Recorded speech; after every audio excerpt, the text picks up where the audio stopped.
반갑습니다. 네, 저는 중앙대 CCC 담당하고 있는 박미석 간사라고 합니다. 오늘은요, 두 번째 과 그리스도와 교제하는 새 생활의 시작을 배우는 시간 같습니다. 자, 오늘 이 과를 배우기 전에 우리가 저번 시간에 우리 순장님들하고 나누라고 했던 부분도 있을 거예요.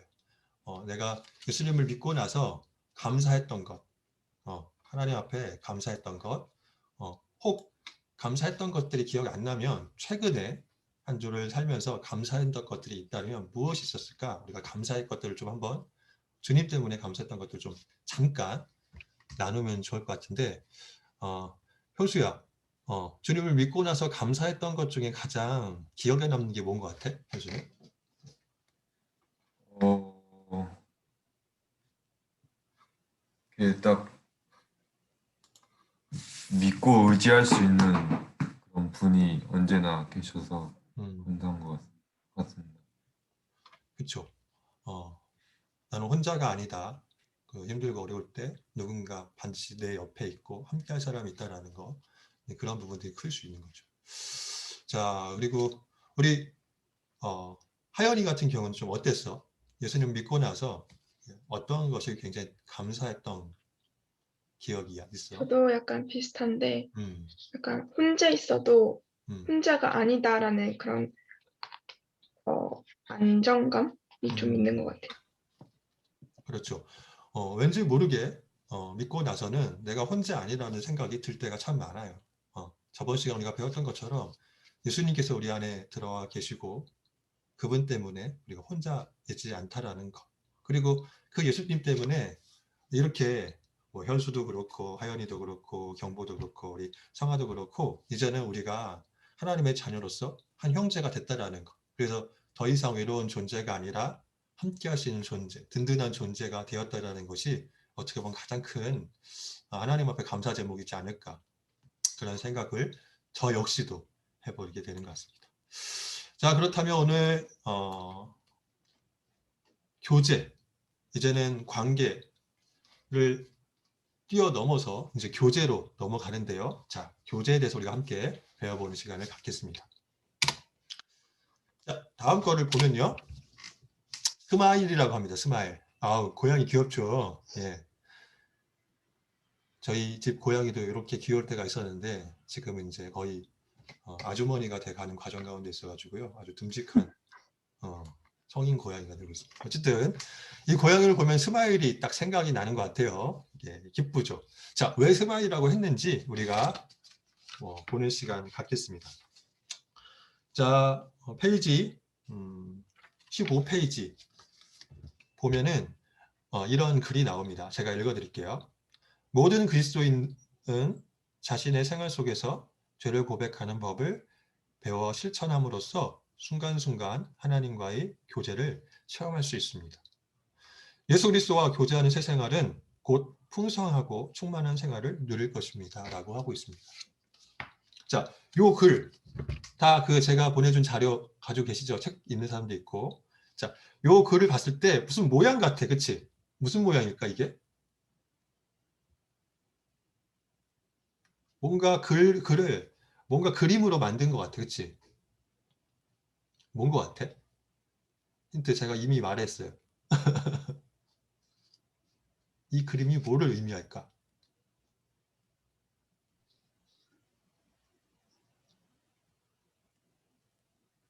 네. 예, 어려울 수도 있어요. 예. 자, 보면요. 제가 지금 힌트를 준 것처럼 스마일. 스마일. 웃는 모습이야. 자, 웃는 모습. 왜 웃는 모습일까? 글 가운데 있어요. 모든 그리스도인은 자신의 생활에서 죄를 고백하는 법을 배우고 실천함으로써 순간순간 하나님과 교제를 체험할 수 있다. 하나님과 교제를 체험할 때 어떤 일이 생긴다? 이 스마일이 일어난다라는 거예요. 그래서 풍성하고 충만한 삶을 누리게 된다는 거지. 오늘 포인트는 바로 여기에 있습니다. 죄 고백을 통해서 우리가 어떻게 할 수 있다? 이렇게 즐겁고 행복한 삶을 살 수 있다는 것이 가장 중요한 포인트야. 그래서 죄 고백, 스마일로 연결하면 될 것 같습니다. 그래서 다음 장을 넘겨보면은 이런 얘기가 나와요. 죄를 지으면 어떻게 해야 하나요? 죄를 지으면. 예수님을 영접하고 나서 하나님의 자녀가 되었지만 우리는 어떻게 될 수 있다? 죄를 지을 수 있게 된다라는 거지. 자, 그럴 때 우리는 어떻게 해야 하는지 이번 과를 통해서 우리 함께 배워보는 시간을 가질 거예요. 자, 죄를 지으면 어떻게 해야 하나요?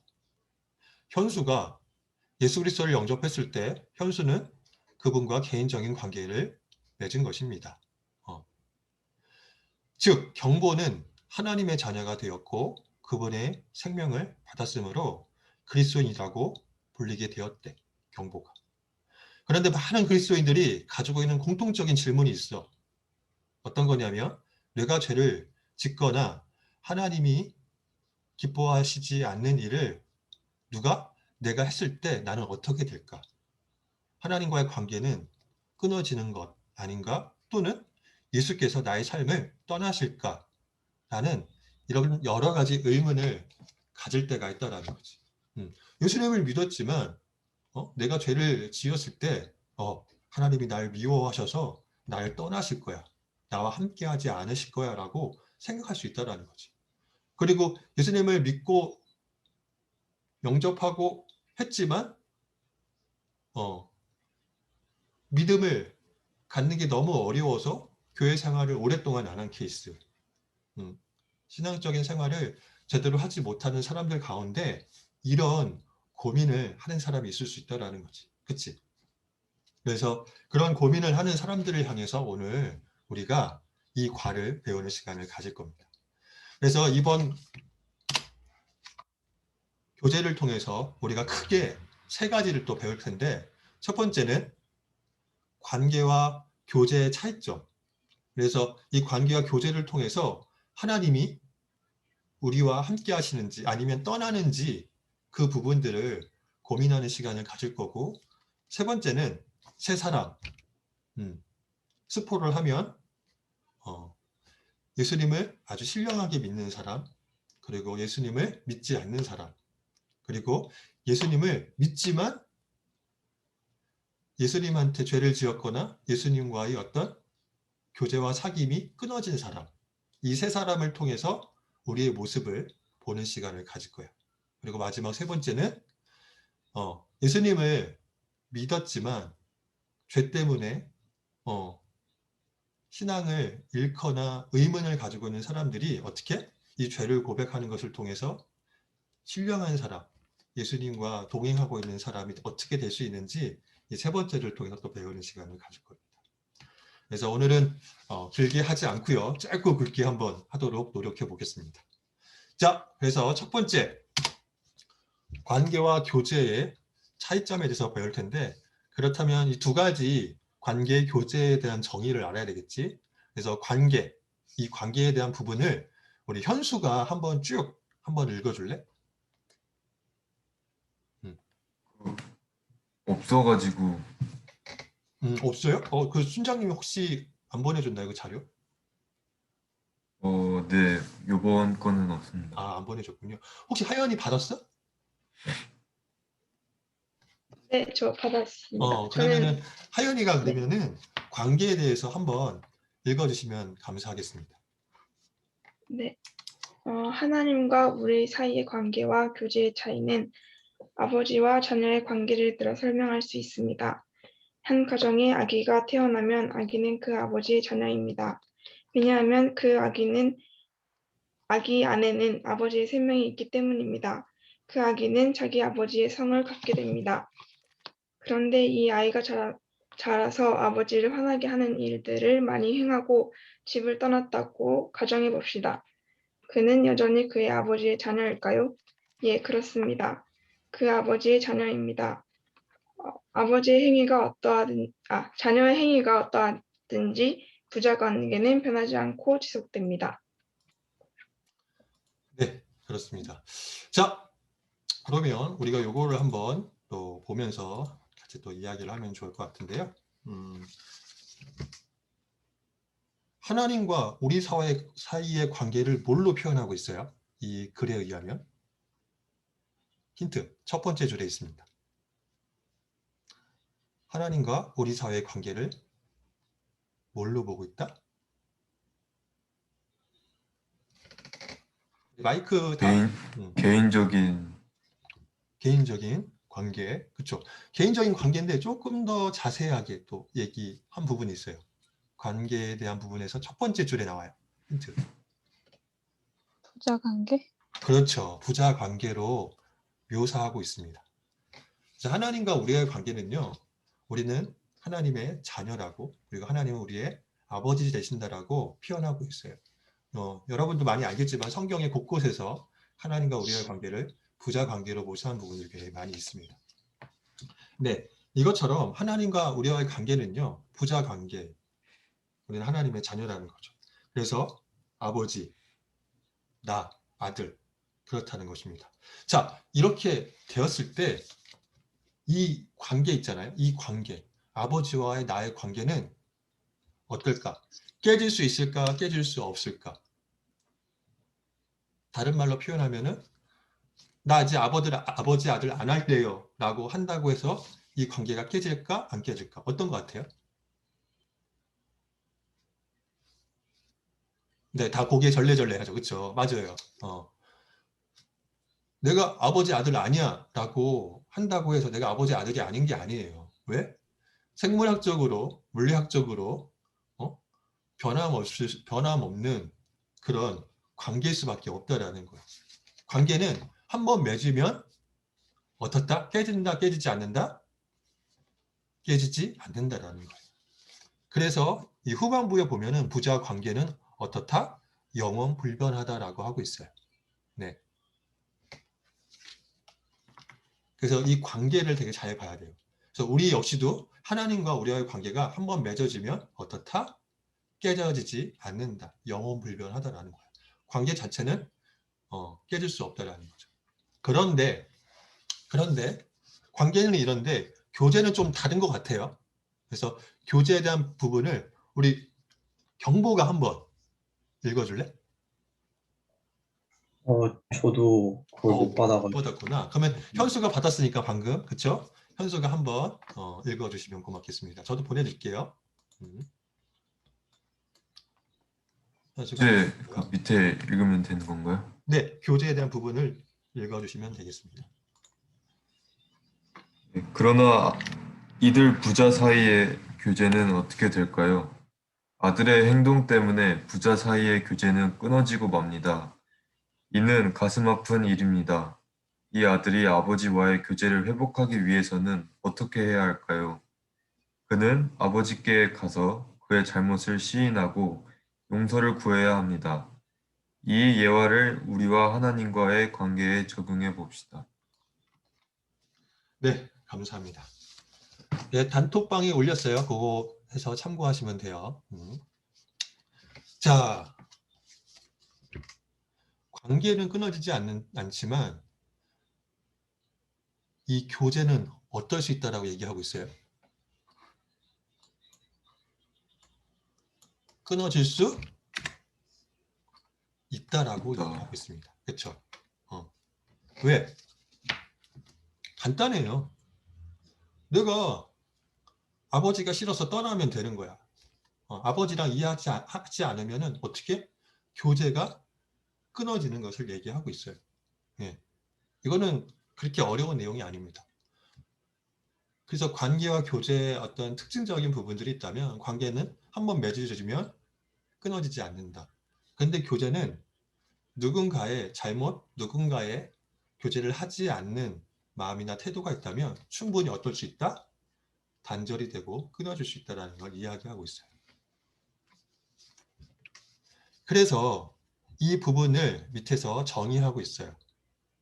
우리 아버지신 하나님과 우리와의 관계는 영원 불변하다. 관계는 우리는 그의 자녀들입니다. 이 관계는 결코 변하지 않습니다. 우리가 히브리서 저번 시간에 배웠던 말씀을 통해서 봤지만 절대로 우리 마음 가운데서 떠나지 않는다라고 하나님께서 말씀을 통해서 약속하셨잖아요. 변치 않습니다. 그러나 우리가 죄를 지었거나 하나님이 기뻐하시지 않는 일을 행할 때 하나님과의 교제는 어떻게 중단됩니다. 우리가 죄를 지었을 때 우리와 하나님과의 관계가 그 죄로 인해서 교제가 중단된다라고 이야기하고 있어요.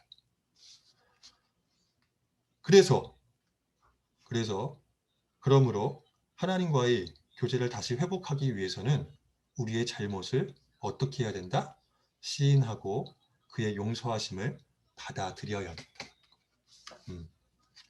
우리가 우리의 죄로 인해서 하나님과의 교제가 단절됐다면 그것을 회복하기 위한 액션을 취해야 된다라고 이야기하고 있습니다. 그게 우리가 이따가 얘기하는 죄의 고백에 대한 부분들이라고 설명할 수 있을 것 같아요. 자, 그래서 관계와 교제를 통해서 하나님과 우리와의 어떤 관계가 있는지, 그리고 하나님과 우리 사이에 어떻게 교제가 단절될 수 있는지를 우리가 보게 되었습니다. 자, 그렇다면 다음 두 번째는요, 새 사람이에요. 그렇다면 어떤 사람이 하나님과 어떤 관계를 맺고 있고 어떤 사람이 하나님과 어떤 교제를 가지고 있는지 이 세 사람을 통해서 보는 시간을 가지겠습니다.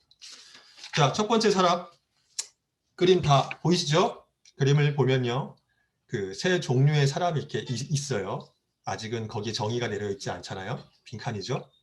자, 그래서 이 세 사람을 먼저 보기 전에 이 그림이 뭔지 어느 정도는 파악하고 있어야 될 것 같아요. 자, 보면 거기 그림에 나가 있잖아요. 나는 나야. 내 모습을 나를 상징하는 거예요. 그리고 의자는 뭐냐면 내 인생의 왕자. 내가 가장 최고로 치는 것. 나의 가장 중요한 중심. 그리고 전체 원이 있죠. 큰 원. 그렇죠. 큰 원 안에 다 있잖아요. 그게 우리의 인생입니다. 각자 한 사람 한 사람의 인생. 그리고 그 안에 점들이 있죠. 점들. 크고 작은 어떤 곳은 또 균등한 점들이 있어요. 이 점들은요, 우리의 인생의 여러 일들. 이게 일들일 수 있고 그 일들을 향한 우리들의 여러 가지 마음들일 수도 있어요. 그런 부분들을 의미한다라고 생각하시면 돼요. 자, 그럴 때 이 세 가지 그림의 사람들을 우리가 보는 시간을 갖겠습니다. 자, 우리 먼저 첫 번째 그림의 사람이 어떤 사람인지 옆에 지문 1번 고린도전서 2장 14절 말씀. 자, 우리 경보가 한번 읽어주면 좋을 것 같아요. 고린도전서 2장 14절 말씀. 제가 여기 PPT에 띄워놨는데 한번 읽어주시면 좋을 것 같습니다. 육에 속한 사람은 하나님의 성령의 일들을 받지 아니하나니 이는 그것들이 그에게는 어리석게 보이며 또 그는 그것들을 알 수도 없나니 그러한 일들은 영적으로 분별되기 때문이라. 아멘. 음, 자, 첫 번째 그림, 이 첫 번째 그림을 고린도전서 2장 14절 말씀에 이렇게 묘사하고 있는데, 자, 말씀에는 이 그림의 사람을 뭐라고 이야기하고 있습니까? 말씀에 의하면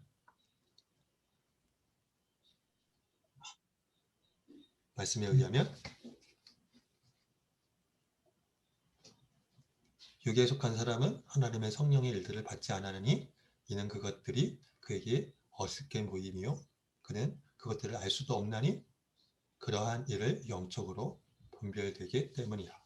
어떤 사람? 딱 나와 있지 않아요? 어떤 사람이라고?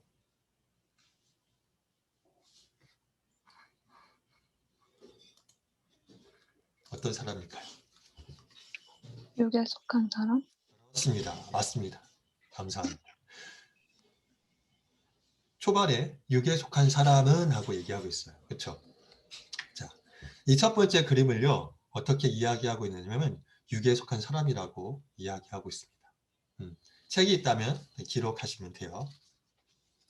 이렇게 묘사하고 있습니다. 자, 두 번째 사람을 또 한번 볼까요? 두 번째 사람. 우리 성화가 한번 고린도전서 2장 15절 말씀을 한번 읽어주겠습니까? 신령한 자는 모든 것을 판단하나 자기는 아무에게도 판단을 받지 아니하느니라. 그렇습니다. 자, 이 두 번째 그림의 사람을 뭐라고 이야기하고 있다?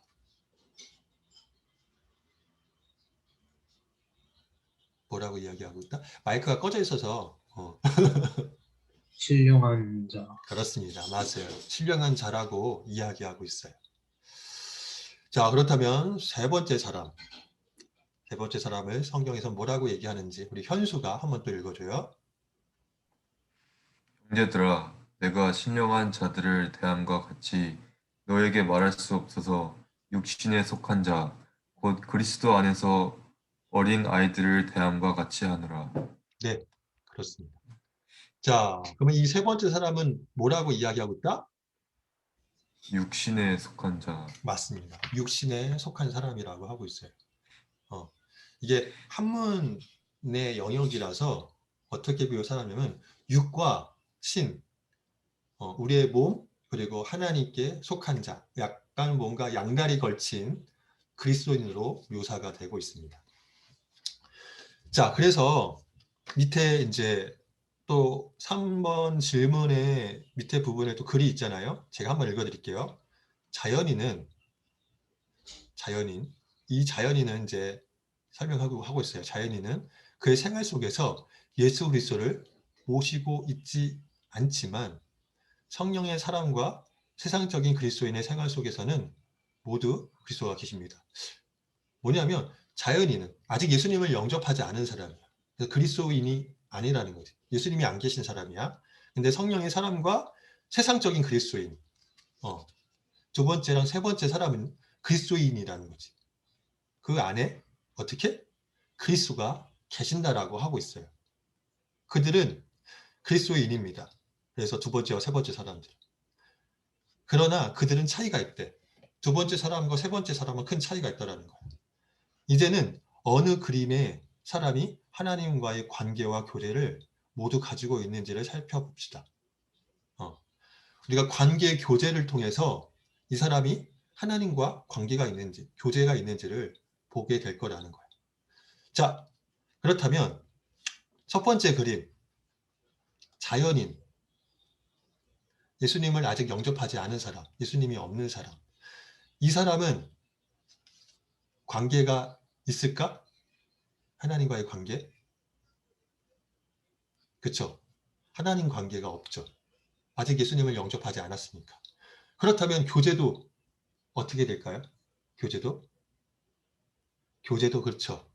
교제도 아직 없다라는 거예요. 아직 예수님을 통해서 하나님을 못 만났기 때문에 관계도 교제도 이루어지지 못하고 있어요.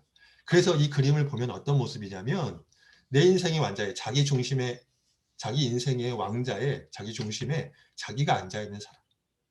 십자가가 인생의 자기 마음 가운데 없는 사람을 뜻하는 거죠.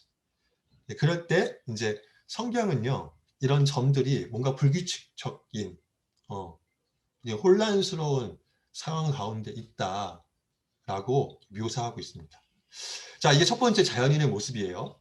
관계와 교제가 없는 모습. 자, 그렇다면 6번과 7번의 질문. 두 번째 사람은 관계와 교제가 있을까? 자, 두 번째, 신령한 자. 관계가 있을까요? 네, 감사합니다. 고개 끄덕여 주셔서 관계가 있습니다. 왜? 예수님을 영접했기 때문에 하나님의 자녀가 된 거죠. 하나님의 자녀로서의 관계가 성립이 된 겁니다. 자, 그렇다면 교제는 어떨까요? 교제가 있을까 없을까? 네, 이것도 또 고개 끄덕여 주셔서 감사합니다. 교제도 있죠. 맞습니다. 교제가 있습니다. 예. 죄를 짓지 않았고 또 하나님이 기뻐하시는 삶을 살고 있는 거예요. 그 기뻐하시는 삶이 뭐냐면 내 인생의 왕자에 나 중심의 모습이 있지 않고 예수님이 내 인생의 왕자에 계시는 거. 내가 원하는 삶이 아니라 그리스도가 원하는 삶을 살기 위해서 어떻게 내 인생의 왕자를 주님께 맡기는 삶을 이야기하고 있는 거예요. 네, 이럴 때 점들이 어떻게 규칙적으로 일정한 모습으로 배열되고 있는 걸 보게 되는 거죠. 네, 이런 사람을 하나님께서는 신령한 사람이다. 그리고 성경에서는 이 신령한 사람을 그 누구도 판단할 수 없다라고 성경은 이야기하고 있습니다. 자, 근데 여기서 끝나지 않습니다. 어떻게 보면 오늘 주인공이에요. 근데 이 주인공이 우리의 모습일 수 있어요. 자, 세 번째 사람.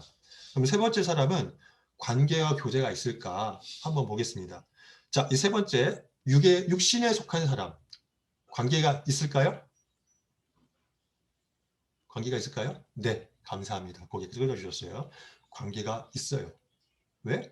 예수님을 영접했기 때문에. 그래서 이 십자가를 보면 내 인생 안에 십자가가 있는 거예요. 예수님을 믿고는 있다라는 거죠. 자, 그런데 안타까운 건 교제가 있을까요? 없을까요? 그렇습니다. 안타까운 건 교제가 있지 않아요. 왜 교제가 없을까요? 왜 교제가 없을까? 첫 번째 그림의 사람과 조금 다른 부분들이 있겠죠. 그렇죠? 그 특징 중에 하나가 뭐냐면 내 인생의 왕자의 내 중심이 예수님이 아니라 누구다? 그렇죠. 자신이다. 나다. 그래서 어떻게? 그리스도가 원하는 삶이 아니라 내가 원하는 삶을 살게 된다라는 거예요. 그래서 내가 원하는 삶을 살 때 어떻게 된다? 하나님이 기뻐하시지 않는 삶을 살거나 때로는 죄를 짓게 되는 경우가 생길 수밖에 없다라는 것을 의미하는 거죠.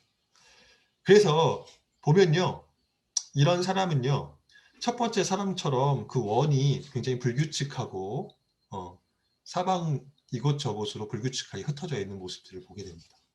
그래서 생활하는 모습이라든지 환경, 상황은 자연인처럼 예수님을 믿지 않은 사람처럼 똑같이 일어날 수 있는 가능성이 있다라는 거예요. 자, 그것을 묘사하고 있습니다. 그래서 왜 이 세 사람을 이야기하고 있느냐? 예수님을 믿고 영접했지만 여전히 내가 예수님을 믿고 영접했는데 내 삶의 변화가 일어나지 않고 있어. 여전히 나는 힘들고 여전히 나는 어렵고 불편해. 여전히 뭔가 내가 죄책감을 가지고 있고 여전히 뭔가 자유하고 평안하지 않아. 그렇다면 어떻게? 내가 이 세 번째 사람, 요 세 번째 사람이 아닌지를 확인하셔야 된다는 거예요. 내가 예수님을 믿었지만 나는 여전히 내가 원하는 삶을 살고 있고 죄 가운데 있을 수 있다는 거죠. 그래서 성경은 어떻게? 이 세 번째 사람에 대해서 나를 향해 지적하기보다는 이 세 번째 사람이 어떻게 될 수 있다? 죄 고백을 통해서 두 번째 신령한 사람이 될 수 있다라고 이야기하고 있어요. 그럴 때 어떻게 된다? 이렇게 스마일하게 된다. 웃을 수 있다. 풍성한 삶을 하나님 주시는 놀라운 삶을 경험할 수 있다는 거죠. 우리가 그런 삶을 경험하지 못하는 건 여전히 우리의 인생의 왕자에 내가 앉아있기 때문에 죄 가운데 있기 때문에 어떻게 하나님이 주시는 풍성한 삶을 행복을 경험하지 못하고 있다라고 성경은 분명히 그렇게 이야기하고 있습니다. 그래서 우리는요 오늘 더 이상 세 번째 사람이 되지 않고 두 번째 사람이 돼야 돼요. 신령한 사람이 돼야 돼요. 그러기 위해서 우리는 뭘 해야 된다? 죄 고백을 해야 된다. 그렇다면 죄 고백은 어떻게 하느냐? 그 부분을 우리가 함께 또 나누는 시간 가져보겠습니다. 자, 세 번째 그림의 스생적인 그리스도인은 하나님과의 관계는 맺고 있어요. 아까 말했던 것처럼. 그러나 교제는 끊어진 상태죠. 왜? 내 마음대로 살려 했기 때문에. 그렇기 때문에 이 사람은 어떻게 해야 된다? 그는 그의 죄를 고백함으로써 하나님과의 교제를 회복할 수 있습니다. 다시 신령한 자가 될 수 있는 거죠. 다시 행복해질 수 있는 가능성이 생길 수 있다는 거예요. 자, 그렇다면 죄 고백을 어떻게 해요? 라고 얘기를 할 수 있겠죠. 예. 그래서 제 고백을 하는 데 있어서 가장 스탠다드한 스탠다드한 방법이 바로 여기에 있습니다. 그래서 이 방법 우리가 오늘 함께 배워볼 텐데요. 세 가지로 이야기할 수 있는데 첫 번째는 동의, 두 번째는 감사, 세 번째는 이 회개를 통해서 우리는 우리의 어떤 죄 고백을 하나님께 할 수 있습니다. 그래서 이 부분들을 오늘 함께 배워보는 시간을 가져볼게요. 자, 그렇다면 첫 번째, 동의. 동의라고 하는 데까지 우리 하연이가 한번 읽어주겠어?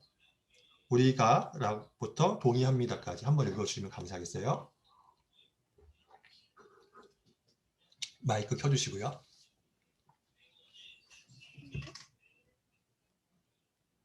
우리가 죄를 고백할 때 먼저 죄를 지적해 주신 하나님께 동의합니다. 네, 그렇습니다. 자, 동의는 무엇이다? 지적질해 주시는 하나님께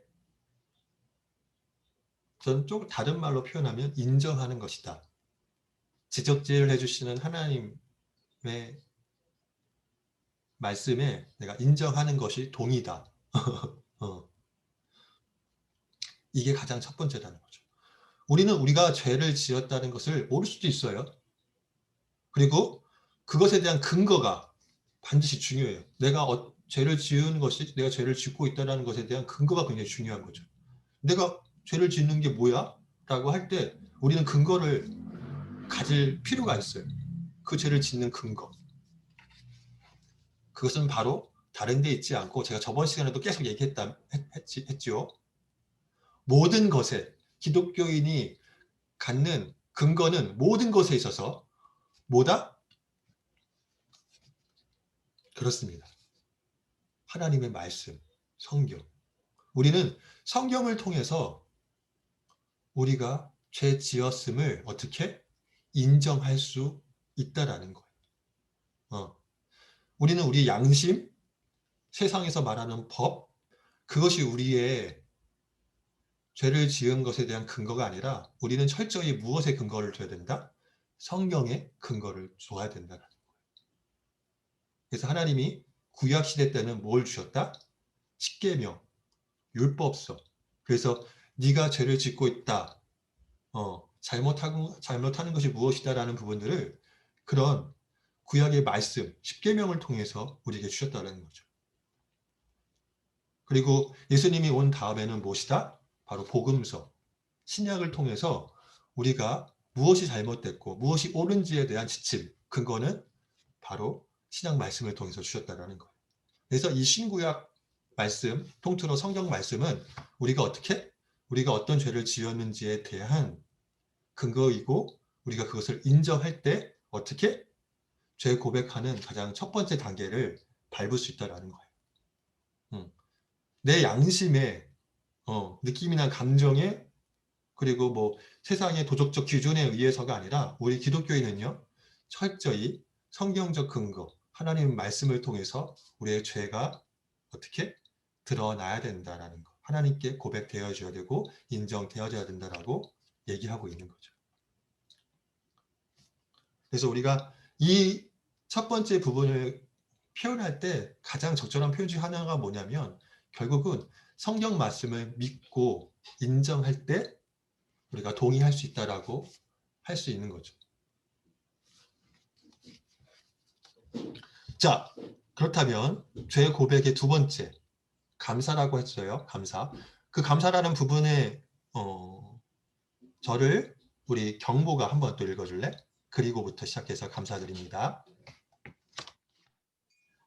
그리고 예수 그리스도를 십자가에 죽게 하심으로 하나님께서 우리의 죄를 용서해 주셨음을 믿고 감사를 드립니다. 네, 그렇습니다. 자, 감사. 무엇을 감사하는 것이다? 무엇을 감사하는 것이다?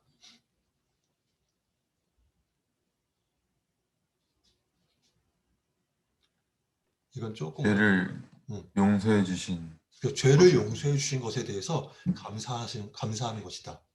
근데 누구 때문에? 어떻게 보면 가장 큰 핵심. 누구 때문에? 누구 때문에 내 죄가 사해졌다라는 것에 대한 감사? 누구 때문에? 예수님 덕분에. 예수님 때문에. 이게 가장 핵심인 거죠. 네. 예수님 때문에 내 죄가 이미 해결되어졌다라는 것에 대한 감사. 이것이 가장 큰 정의라고 할 수 있어요. 그래서 죄를 생각하면 누구를 생각해야 된다? 예수 그리스도를 생각할 수 있어야 된다는 거죠. 예수 그리스도를 향한 믿음, 이것이 감사의 주제다라고 보시면 될 것 같습니다. 결국은 이 감사도요, 뭐가 들어가야 된다? 믿음이라는 단어가 들어가야 된다는 거죠. 믿음이라는 단어. 동의에 있어서 믿음은 하나님의 말씀을 믿는 믿음으로 우리가 묵상할 수 있습니다. 자, 그래서 두 번째는 감사. 그리고 마지막 세 번째 부분을 우리 성화가 한번 읽어주면 좋을 것 같아요. 고백에는 또한 회개가 포함됩니다. 회개란 우리의 태도를 바꾸는 것인데 그 결과로 행위의 변화가 뒤따르게 되는 것을 말합니다. 네, 감사합니다. 자, 회개. 자, 그렇다면 회개는 무엇을 의미한다? 회개는 무엇을 의미한다? 태도를 바꾸는 것. 감사합니다. 회개는요, 우리의 태도를 바꾸는 거예요. 네. 말만 하는 게 아니라 마음으로 인정하는 것뿐만 아니라 뭐 해야 된다? 행위도 변화가 필요하다는 거예요. 행위의 변화가 일어날 때 진정한 죄 고백이 있을 수 있다는 거죠. 맞습니다. 그런데요, 그런데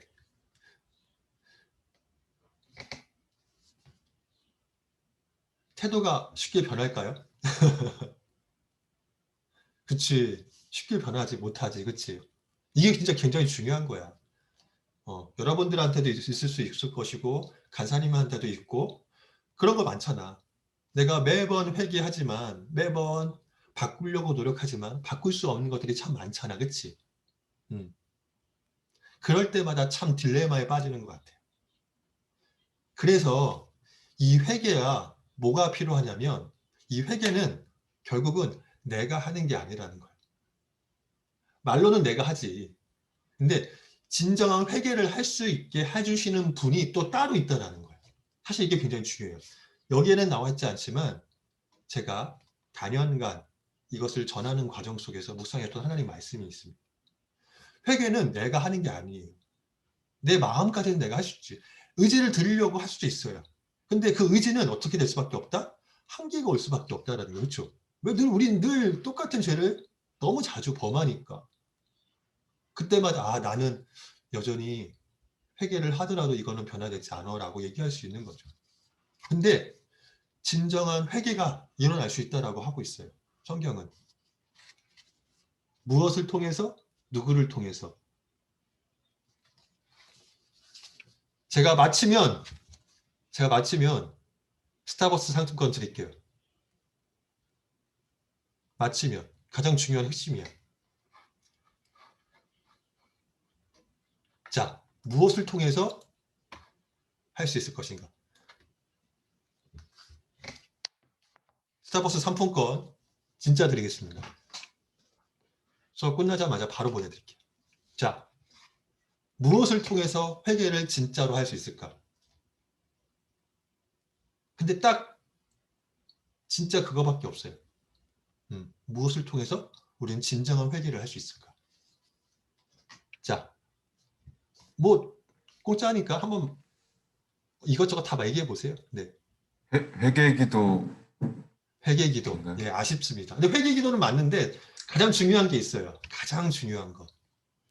네, 몇 글자인가요? 두 글자예요. 두 글자. 예, 두 글자. 이것을 통해서 우리는 진정한 회개를 할 수 있다. 힌트 있어요. 힌트 드릴게요. 하나님. 하나님. 힌트 하나님. 하나님 같은 분? 자, 과연 무엇? 누구? 누구를 통해서 회개할 수 있다? 한번 계속 얘기해 보세요. 뭐 틀려도 상관없잖아요. 혹시 예수, 예수.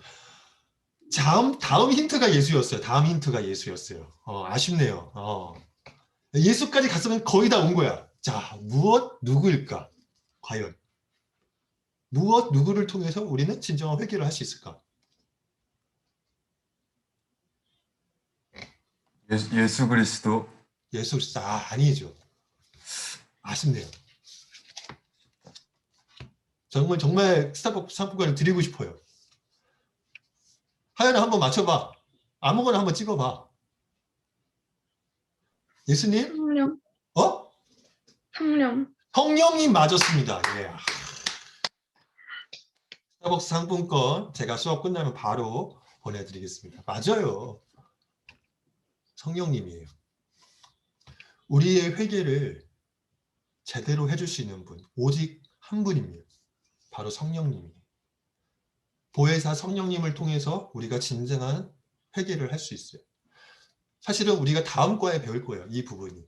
뭐냐면 우리가 그리스도인의 삶을 제대로 살 수 있는 방법은 결국 무엇이냐면 성령님의 도우심을 받을 때 회개 그리고 모든 것을 제대로 할 수 있을 거라는 거예요.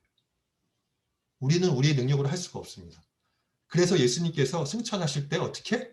성령님을 우리 가운데로 보내주신 것이.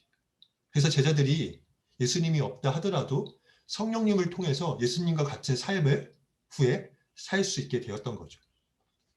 그래서 이 죄고백의 회개 역시도요, 우리의 힘으로 하는 게 아니라 성령님을 통해서 어떻게?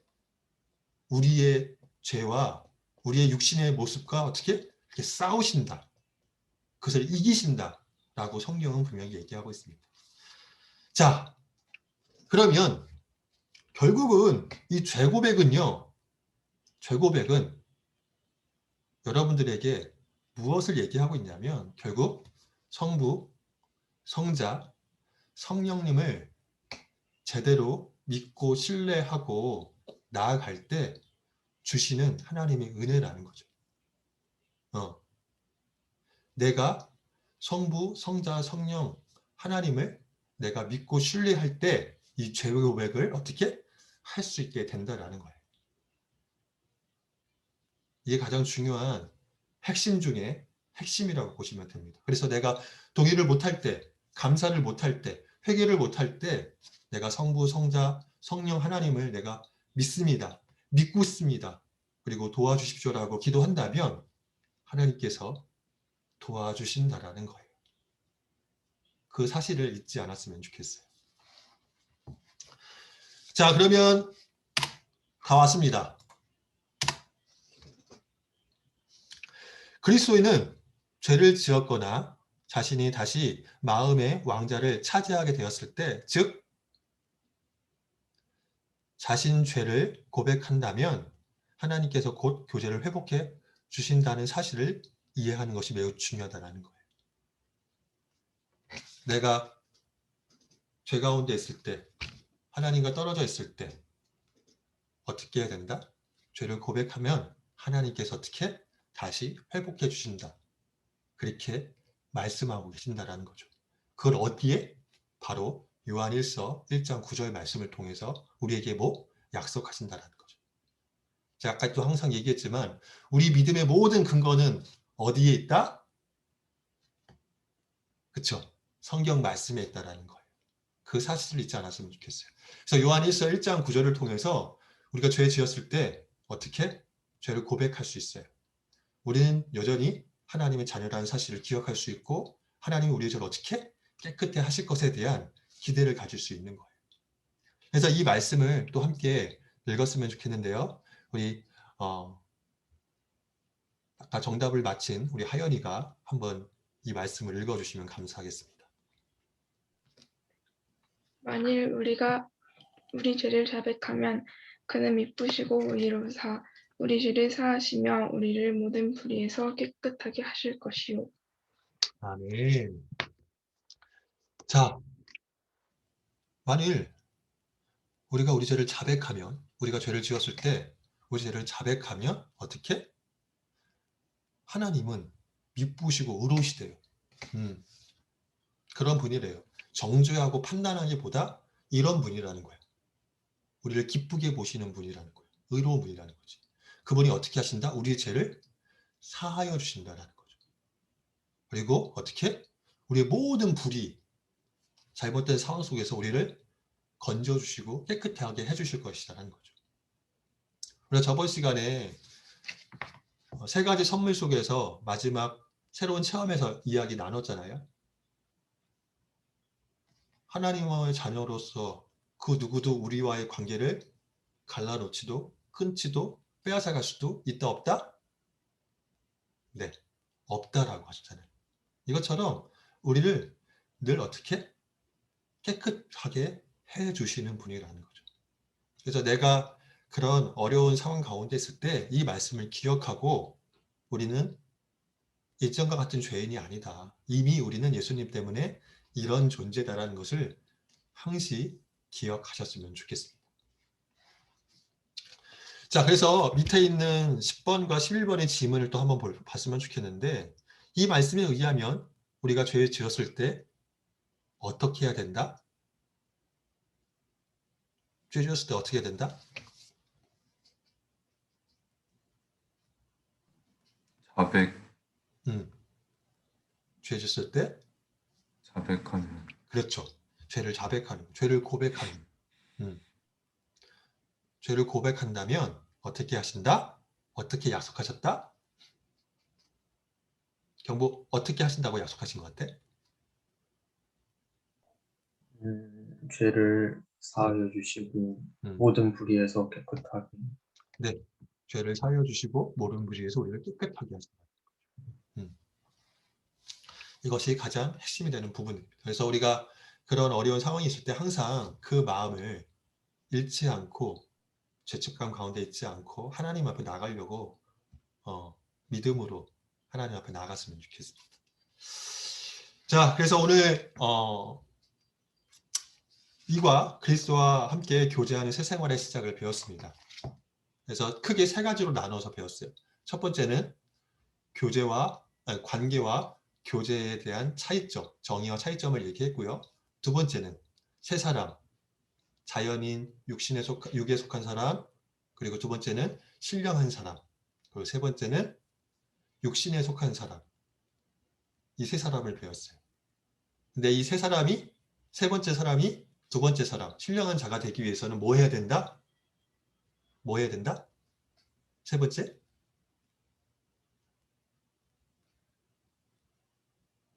죄 고백, 그쵸? 마지막 세 번째, 죄 고백을 해야 된다. 그 죄 고백했을 때 우리가 어떻게 그 불의에서 건짐을 받게 되고 깨끗하게 될 것이다. 근데 죄 고백에 세 가지가 있다. 뭐였다? 동감회. 그치? 이거 이렇게 기억하면 될 것 같아요. 내가 죄 고백을 잘 모른다 그러면은 이 동의, 감사, 회개 이렇게 하나님 앞에 성부, 성자, 성령 하나님을 믿음으로 우리 마음 가운데 구한다면 우리를 깨끗하게 해주실 것입니다. 그래서 이게 이런 내용이 사실은 어렵지는 않은데 이게 익숙하지 않고 그래도 처음 배운 부분들이라서 아직 자기 것으로 이렇게 와닿지 않을 수 있어요. 그래서 꾸준히 계속적으로 이제 반복해서 또 배우고 나중에 이제 여러분들이 이제 순장으로 이제 순원들을 가르쳐주고 마음 나눌 때 조금 더 구체적으로 배우고 또 숙지하게 되니까요. 처음부터 모른다고 해서 낙심하지 않으셔도 괜찮을 것 같습니다. 네. 자, 그러면 오늘은 여기까지 하고요. 성장을 위한 제안 해가지고 여러분에게 숙제를 내준다면 요한일서 1장을 요 한 주간 꼭 읽어봤으면 좋겠고요. 그리고 다음 주에 순장님하고 수모임 이제 개인적으로 또 할 때 어떤 걸 하면 좋냐면 하루의 삶을 돌아보며 오늘 지은 죄를 고백하기. 그래서 하루든 일주일이든 살면서 하나님 앞에 조금 내가 지었던 죄, 잘못했던 것, 하나님과 멀리 하게 됐던 것들이 있다면 다음 시간 순장님하고 그런 부분들을 나누면서 함께 죄 고백하는 시간을 가지면 좋을 것 같습니다. 오케이? 네. 그래도 오늘 끝까지 잘 들어주셔서 감사드립니다.